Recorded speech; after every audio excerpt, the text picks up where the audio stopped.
Hello friends, welcome to my YouTube channel Shashi wealth creator. ఈ వీడియోలో నేను మీకు మార్నింగ్ మార్కెట్ అప్డేట్స్ గురించి చెప్తాను ఫ్రెండ్స్. ఫస్ట్ ఆఫ్ ఆల్ మనం నిఫ్టీ 50 అలాగే బ్యాంక్ నిఫ్టీ యొక్క సపోర్ట్ అండ్ రెసిస్టెన్స్ లెవెల్స్ చూద్దాము.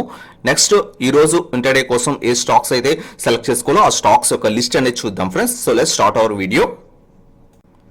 సో ఫస్ట్ ఆఫ్ ఆల్ మనం ఎస్టర్డే మార్కెట్స్ ఏ విధంగా క్లోజ్ అయ్యో చూసినట్టయితే కనుక సెన్సెక్స్ వచ్చేసరికి 421 పాయింట్స్ అనేది డౌన్ అయ్యి 38,071 పాయింట్స్ దగ్గర క్లోజ్ అయింది ఫ్రెండ్స్. నిఫ్టీ 50 వచ్చేసరికి 97 పాయింట్స్ అనేది డౌన్ అయ్యి 11,202 పాయింట్స్ దగ్గర క్లోజ్ అయింది. బ్యాంక్ నిఫ్టీ వచ్చేసరికి 28 పాయింట్స్ అనేది డౌన్ అయ్యి 22,076 పాయింట్స్ దగ్గర క్లోజ్ అయింది. సో ఎస్టర్డే మార్కెట్స్ అనేవి ఈ విధంగా క్లోజ్ అయ్యాయి అనమాట. అలాగే యూఎస్ మార్కెట్స్లో డౌ జోన్స్ ఇండెక్స్ వచ్చేసరికి 160 పాయింట్స్ అనేది గెయిన్ అయ్యి 26,539 పాయింట్స్ దగ్గర క్లోజ్ అయింది ఎస్టర్డే. అలాగే నిన్న ఎఫ్ఐఎస్ అలాగే డిఐఎస్ డేటా చూసినట్టయితే ఎఫ్ఐఎస్ వచ్చేసరికి అప్రాక్సిమేట్లీ 350 క్రోర్స్ వర్త్ గల షేర్స్ ని సెల్ చేశారు ఫ్రెండ్స్. డిఐఎస్ వచ్చేసరికి 505 క్రోర్స్ వర్త్ గల షేర్స్ ని సెల్ చేశారు. బోత్ ఎఫ్ఐఎస్ అలాగే డిఐఎస్ ఇద్దరు కూడా సెల్లింగ్ సైడ్ ఉన్నారు ఎస్టర్డే. అలాగే ఎస్టర్డే హై పర్సంటేజ్ డెలివరీ తీసుకున్న స్టాక్స్ లిస్ట్ చూస్తే మైంట్రీలో 67% డెలివరీ జరిగింది ఫ్రెండ్స్. బాలకృష్ణ ఇండస్ట్రీస్లో 64% డెలివరీ జరిగింది. పెట్రోనెట్లో 61% డెలివరీ జరిగింది. హెచ్డిఎఫ్సిలో 60% డెలివరీ జరిగింది. ఎక్సైడ్ ఇండస్ట్రీస్లో 55% డెలివరీ జరిగింది. అలాగే ఇంకొన్ని స్టాక్స్ లిస్ట్ అనేది మీరు ఇక్కడ చూడొచ్చు. వీటన్నిటిలో కూడా హై పర్సంటేజ్ డెలివరీ జరిగింది ఎస్టర్డే. అలాగే ఈ రోజు morning Singapore Nifty SGS Nifty Indian time ప్రకారం 6:47 AM అరౌండ్ 8 పాయింట్స్ దగ్గర డౌన్లో ట్రేడ్ అవుతుంది ఫ్రెండ్స్. అరౌండ్ 11,217 పాయింట్స్ దగ్గర ట్రేడ్ అవుతుంది. సో సింగపూర్ నిఫ్టీ అనేది ఈ రోజు కొంచెం ఫ్లాట్ గా ఓపెన్ అయింది. సో మన మార్కెట్స్ కూడా కొంచెం ఫ్లాట్ గా ఓపెన్ అయ్యే ఛాన్సెస్ అనేవి ఉన్నాయన్నమాట. అలాగే నిఫ్టీ 50 యొక్క సపోర్ట్ అండ్ రెసిస్టెన్స్ లెవెల్స్ చూసినట్టయితే ఈ రోజుకి నిఫ్టీ 50 యొక్క ఫస్ట్ సపోర్ట్ లెవెల్ కింద 11,121 పాయింట్స్ తీసుకోవచ్చు ఫ్రెండ్స్. ఒకవేళ ఇది క్రాస్ మార్కెట్ ఇంకా కింద పడినట్టయితే నెక్స్ట్ సపోర్ట్ లెవెల్ కింద 11,039 పాయింట్స్ తీసుకోవచ్చు. అలాగే నిఫ్టీ 50 యొక్క రెసిస్టెన్స్ లెవెల్స్ చూసినట్టయితే ఫస్ట్ రెసిస్టెన్స్ లెవెల్ కింద 11,312 పాయింట్స్ అనేది తీసుకోవచ్చు. అలాగే ఒకవేళ ఇది క్రాస్ మార్కెట్ ఇంకా పైకి వెళ్ళినట్టయితే నెక్స్ట్ రెసిస్టెన్స్ లెవెల్ కింద 11,422 పాయింట్స్ అనేది తీసుకోవచ్చు. ఇది నిఫ్టీ 50 యొక్క సపోర్ట్ అండ్ రెసిస్టెన్స్ లెవెల్స్ ఈ రోజుకి. అలాగే బ్యాంక్ నిఫ్టీ యొక్క సపోర్ట్ అండ్ రెసిస్టెన్స్ లెవెల్స్ చూసినట్టయితే బ్యాంక్ నిఫ్టీ ఎస్టర్డే వచ్చేసరికి 22,076 పాయింట్స్ దగ్గర క్లోజ్ అయింది. సో బ్యాంక్ నిఫ్టీ యొక్క ఫస్ట్ సపోర్ట్ లెవెల్ కింద 21,873 పాయింట్స్ తీసుకోవచ్చు ఫ్రెండ్స్. ఒకవేళ ఇది క్రాస్ అయ్యే మార్కెట్ ఇంకా కింద పడినట్టయితే నెక్స్ట్ సపోర్ట్ లెవెల్ కింద 21,669 పాయింట్స్ తీసుకోవచ్చు. అలాగే బ్యాంక్ నిఫ్టీ యొక్క రెసిస్టెన్స్ లెవెల్స్ చూసినట్టయితే ఈ రోజుకి బ్యాంక్ నిఫ్టీ యొక్క ఫస్ట్ రెసిస్టెన్స్ లెవెల్ కింద 22,313 పాయింట్స్ తీసుకోవచ్చు. ఒకవేళ ఇది క్రాస్ అయ్యే మార్కెట్ ఇంకా పైకి వెళ్ళినట్టయితే నెక్స్ట్ రెసిస్టెన్స్ లెవెల్ కింద 22,549 పాయింట్స్ అనేది తీసుకోవచ్చు. సో ఇది ఈ రోజుకి బ్యాంక్ నిఫ్టీ యొక్క సపోర్ట్ అండ్ రెసిస్టెన్స్ లెవెల్స్. అలాగే ఈ రోజు జూలై 30న Q1 రిజల్ట్స్ అనౌన్స్ చేసే కంపెనీస్ లిస్ట్ చూసినట్లయితే రిలయన్స్ ఇండస్ట్రీస్ ఈ రోజు Q1 రిజల్ట్స్ అనౌన్స్ చేస్తుంది. HDFC, Dabur India, 8K miles software, A2Z infra engineering, ages logistics, Ajanta pharma అలాగే ఇంకా చాలా కంపెనీస్ అనేవి ఈ రోజు Q1 రిజల్ట్స్ అనేవి అనౌన్స్ చేస్తున్నాయి ఫ్రెండ్స్. ఆ లిస్ట్ అనేది మీరు ఇక్కడ చూసుకోవచ్చు. అలాగే ఈ రోజు ఇంటర్డే స్టాక్స్ లిస్ట్ చూసే ముందు మనం రీసెంట్ గా ఒక ప్రీమియం వాట్సాప్ గ్రూప్ అనేది స్టార్ట్ చేసాం ఫ్రెండ్స్. సో ఈ ప్రీమియం వాట్సాప్ గ్రూప్ లో నేను daily intraday calls, option calls, short term calls, long term calls అనేది ఇస్తుంటాను.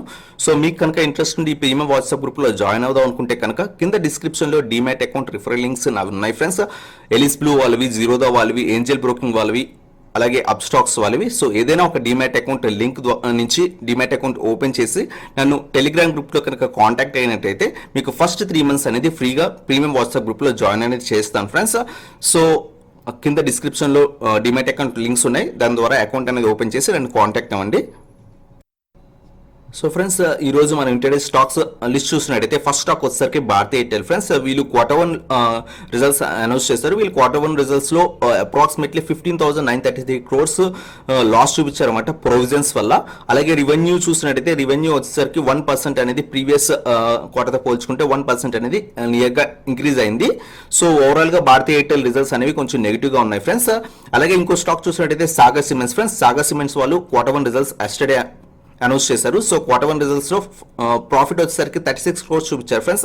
ప్రీవియస్ ఇయర్ క్వార్టర్లో 29.5 క్రోర్స్ చూపించారు. బట్ ఈ క్వార్టర్లో 36 క్రోర్స్ దాకా చూపించారు. అలాగే రెవెన్యూ వచ్చేసరికి 264 క్రోర్స్ అరౌండ్ చూపించారు అనమాట.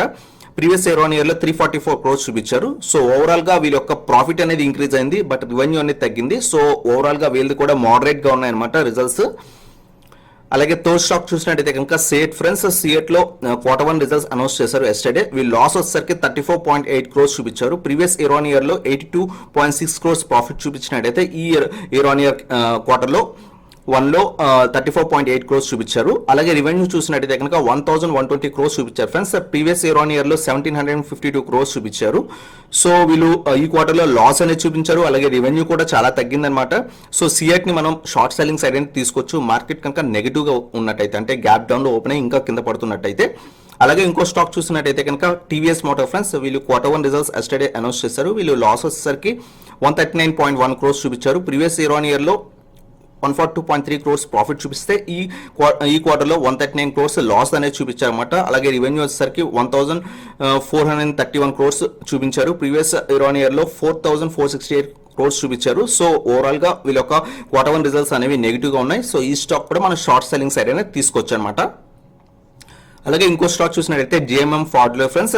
వీళ్ళు కూడా ఎస్టర్డే Q1 రిజల్ట్స్ అనౌన్స్ చేశారు. వీళ్ళు ప్రాఫిట్ వచ్చేసరికి 19.2 crores చూపించారు. ప్రీవియస్ ఇయర్ ఆన్ ఇయర్ లో 17.7 crores చూపిస్తే ఈ క్వార్టర్లో 19.2 crores చూపించారు.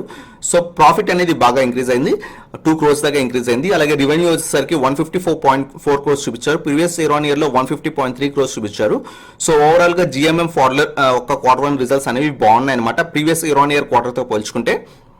సో ఈ స్టాక్ ని మనం బయింగ్ సైడ్ అనేది తీసుకోవచ్చు. మార్కెట్ కనుక పాజిటివ్ గా ఓపెన్ అయితే, అంటే గ్యాప్ అప్ లో ఓపెన్ అయ్యి మార్కెట్ ఇంకా పైకి వెళ్తున్నట్టయితే ఈ స్టాక్ ని మనం బయింగ్ సైడ్ అనేది తీసుకోవచ్చు ఫ్రెండ్స్. అలాగే ఇంకో స్టాక్ చూసినట్టయితే ఇంటర్గ్లోబ్ ఏవియేషన్ ఫ్రెండ్స్. సో వీళ్ళు కూడా ఎస్టర్డే Q1 రిజల్ట్స్ అనౌన్స్ చేశారు. సో వీళ్ళు లాస్ వచ్చేసరికి 2844 crores చూపించారు. ప్రీవియస్ ఇయర్ ఆన్ ఇయర్ లో 1203 crores ప్రాఫిట్ చూపిస్తే ఈ క్వార్టర్లో 2844 crores లాస్ చూపించారు. అలాగే రెవెన్యూ వచ్చేసరికి 766 crores చూపించారు. ప్రీవియస్ ఇయర్ లో 9420 crores చూపించారు. సో ఓవరాల్ గా మనకి ఇండిగో అనేది చాలా అంటే చాలా లాస్ అనేది చూపించింది అనమాట, బోత్ రెవెన్యూ సైడ్ అలాగే లాస్ కూడా. సో ఈ స్టాక్ ని మనం షార్ట్ సెల్లింగ్ సైడ్ అని తీసుకోవచ్చు మార్కెట్ కనుక సూపర్ నెగిటివ్ లో ఉన్నట్టయితే కనుక. అలాగే ఇంకో స్టాక్ చూసినట్టయితే గేట్అవే డిస్ట్రిక్ట్ పార్క్స్ ఫ్రెండ్స్. వీళ్ళు అప్రాక్సిమేట్లీ ₹116 crores రైట్స్ ఇష్యూ అనేది ఓపెన్ చేస్తున్నారు అనమాట ఈ రోజు నుంచి. సో దీనికి positive news gateway district parks కి. సో ఈ స్టాక్ ని మనం బయింగ్ సైడ్ అనేది తీసుకోవచ్చు మార్కెట్ కనుక పాజిటివ్ గా ఉన్నట్టయితే. సో ఇవి ఫ్రెండ్స్ ఈ రోజు ఇంటర్డే స్టాక్స్. సో ఈ రోజు మనం ఫ్యూచర్ అండ్ ఆప్షన్స్ లో బ్యాన్ అయిన స్టాక్స్ లిస్ట్ చూసినట్టయితే ఎన్ఎస్సీ ఎక్స్చేంజ్ లో వోడాఫోన్ ఐడియా మాత్రమే ఈ రోజు ఫ్యూచర్ అండ్ ఆప్షన్స్ లో బ్యాన్ అయింది ఫ్రెండ్స్. సో ఈ వోడాఫోన్ ఐడియాని మనం ఈ రోజు F&O సెగ్మెంట్ లో ట్రేడింగ్ అనేది చేయలేము అనమాట. సో ఇది ఫ్రెండ్స్ ఈ మార్నింగ్ మార్కెట్ అప్డేట్స్ వీడియో. ఈ వీడియో కనుక మీకు నచ్చినట్టయితే లైక్ చేయండి. అలాగే మీ ఛానల్ కొత్తగా వచ్చినట్టయితే సబ్స్క్రైబ్ చేయండి అండ్ బెల్ ఐకాన్ ప్రెస్ చేయండి. సో దట్ నా లేటెస్ట్ వీడియో అప్డేట్స్ అని మీకు వస్తాయి అనమాట. Thank you so much for watching. Have a nice trading day.